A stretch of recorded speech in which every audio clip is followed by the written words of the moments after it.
مسلمانوں کے خلاف جو ہے ایسے پروپیگنڈے کر رہے ہیں۔ تو برادران اسلام، ہم دیکھتے ہیں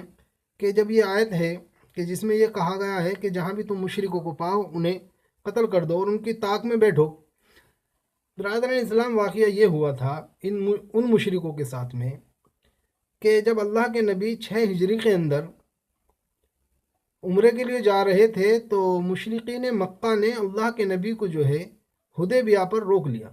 اور کہا کہ آپ جو ہے مکہ میں داخل نہیں ہو سکتے۔ اور یہ بات تمام قبائل کے نزدیک، جتنے بھی قبیلے تھے عرب کے اندر،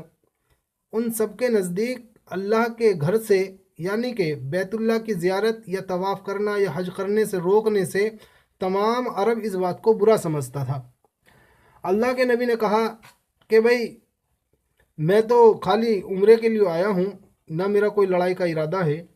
تو بہت سے قبیلوں نے کہا کہ بھئی ان کو عمرہ کرنے دو، اور ابو سفیان، یہ جو بڑے قبیلے کے جو سردار تھے، انہوں نے بالکل منع کر دیا۔ بس پھر ایک بات یہ لکھی گئی کہ جی آپ اس سال تو عمرہ نہیں کر سکتے، آپ جو ہے آئندہ سال عمرہ کر سکتے ہیں۔ اور اس معاہدے میں ایک بات یہ بھی لکھی گئی، بات تو اس میں کافی سارے تھی لیکن میں مختصر سی بتاتا چلوں تاکہ بات سمجھ میں آ جائے اس آیت کے متعلق، کہ آپ جو ہے اس سال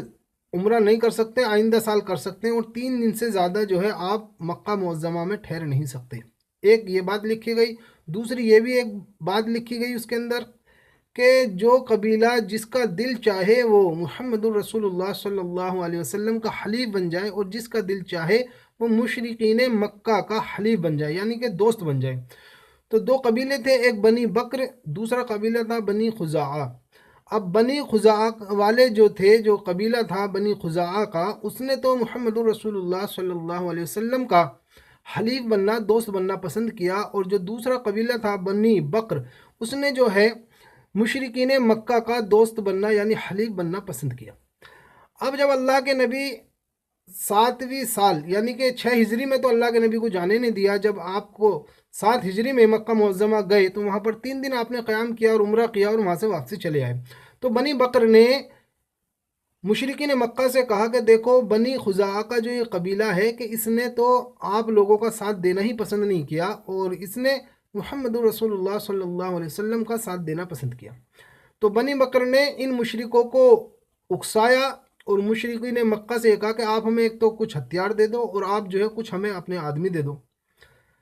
مشرکین مکہ کا وعدہ تھا اللہ کے نبی سے کہ بھئی ہم جو ہے آپ کے اور آپ کے جو حلیف میں ان کو نہ قتل کریں گے، نہ ان کے خلاف کوئی پروپیگنڈا کریں گے۔ لیکن انہوں نے یہ سوچا کہ محمد رسول اللہ صلی اللہ علیہ وسلم تو یہاں سے دور چلے گئے ہیں اور اب تو ان کو خبر بھی نہیں ہونے کی، تو انہوں نے رات کے وقت میں بنی خزاعہ کے قبیلے والوں کو بڑی بے دردی کے ساتھ میں قتل کر دیا۔ اب جب ان بنی خزاعہ والوں کو قتل کر دیا تو کچھ لوگ جو ہے بچ کے بنی خزاعہ کے وہ مدینہ منورہ گئے، اور جانے کے بعد میں اللہ کے نبی کو ساری اطلاع دی۔ اللہ کے نبی نے جو ہے ان کو کہا کہ بھئی یا تو آپ جو ہے کیا نام ہے آپ سے ہماری جنگ ہوگی، یا پھر آپ جو ہے جن کو مارا ہے ان کا جو جرمانہ ہے وہ دے دیجئے، یا پھر جنگ کے لیے تیاری کرو۔ اب بنی بکر نے اور بنی مشرقین مکہ نے جو ہے کیا نام ہے صاف انکار کر دیا، کہنے لگے جنگ کے لیے تیار ہیں، اور جو معاہدہ تھا وہ ختم۔ اللہ کے نبی نے کہا بھئی جو معاہدہ ہوا تھا آپ کے اور ہمارے بیچ میں، اس میں تو جو ہے کیا نام ہے آپ نے اس کا لحاظ ہی نہیں رکھا اور وہ تو آپ نے توڑ دیا۔ اب اسی کشمکش میں پھر اللہ کے نبی جو ہے 8 ہجری کے اندر مکہ معظمہ پہنچے، اور 8 ہجری میں بنا قتال کے، بنا لڑائی جھگڑے کے مکہ معظمہ فتح ہو گیا 8 ہجری میں۔ اور جب مکہ معظمہ میں فتح ہو گیا، اب انہوں نے جو ہے کیا نام ہے جو آس پاس کے جو اور قبیلے تھے مشرک، انہوں نے جو ہے دیکھا کہ پھر جو سپر طاقت جو تھیں، جیسے کہ اس وقت میں روم کی بڑی سپر پاور طاقت سمجھی جاتی تھی، تو ان کے پاس میں جو ہے آس پاس کے قبیلے والے مشرقوں نے جو ہے اس میں ایک خط لکھ دیا اس بادشاہ کے پاس، روم کے بادشاہ کے پاس میں، کہ اس میں یہ ایک جھوٹی خبر لکھ دی کہ محمد رسول اللہ صلی اللہ علیہ وسلم کا تو انتقال ہو گیا ہے، کہ آپ مدینہ منورہ پر چڑھائی کر دو، اور اس ٹائم پہ جو اللہ کے نبی کے ماننے والے یعنی جو مسلمان ہیں ان میں انتصار ہے۔ اب یہ خط جب اس بادشاہ کے پاس پہنچا تو اس نے بھی ایک جو ہے بڑا لشکر تیار کر دیا، اب اللہ کے نبی کو یہ خبر پتہ چلی تو اللہ کے نبی نے بھی جو ہے اپنے صحابہ میں اعلان کیا اور اللہ کے نبی بھی جو ہے تبوک کے لیے روانہ ہو گئے۔ اب یہ جو تبوک والی لڑائی ہے یہ بھی جو ہے ان مشرقوں نے اور ان منافقوں نے ایسی سازشیں رچی کہ اتنی بڑی حکومت کو بھی مسلمانوں کے خلاف کھڑا کر دیا۔ جب یہ سارا جو میں نے آپ کو بتایا اس طریقے سے انہوں نے نقشہ کھینچ دیا مسلمانوں کے خلاف میں منصوبے بنا کر اور جھوٹے خط بھیج کر، تب اللہ رب العزت نے یہ آیتیں نازل فرمائی۔ کون سی؟ جو ابھی ان بھائی صاحب نے پڑھی تھی، فَإِذَا انسَلَخَ الْأَشْهُرُ الْحُرُمُ فَاقْتُلُوا الْمُشْرِقِينَ حَيْثُ وَجَدتُّمُوهُمْ وَخُذُوهُمْ وَاقْعُدُوا لَهُمْ آخر تک۔ برادران اسلام، برادران وطن، یہ لوگ جو ہے آریہ ویر سنگھ یا آریہ سماج کی اور بھی جو قرآن کریم پر بیضا اعتراضات اٹھا رہے ہیں، وہ ایسی ہی آیتوں کو اٹھا کر لوگوں کو گمراہ کر رہے ہیں۔ آپ لوگوں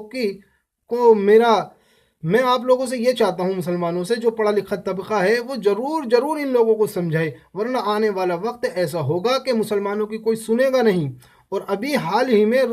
روہنگیا مسلمانوں کا حال ہمارے سامنے ہے، وہ بالکل اسی طریقے سے یہ لوگ جو ہے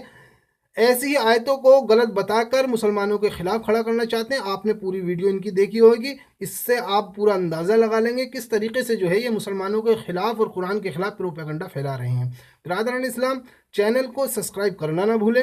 اور جو ہے حوصلہ افزائی کے لیے آپ ضرور کمنٹ لکھیں اور لائک بھی ضرور کریں، اور اس ویڈیو کو زیادہ سے زیادہ شیئر بھی کریں۔ اور میں علماء حضرات سے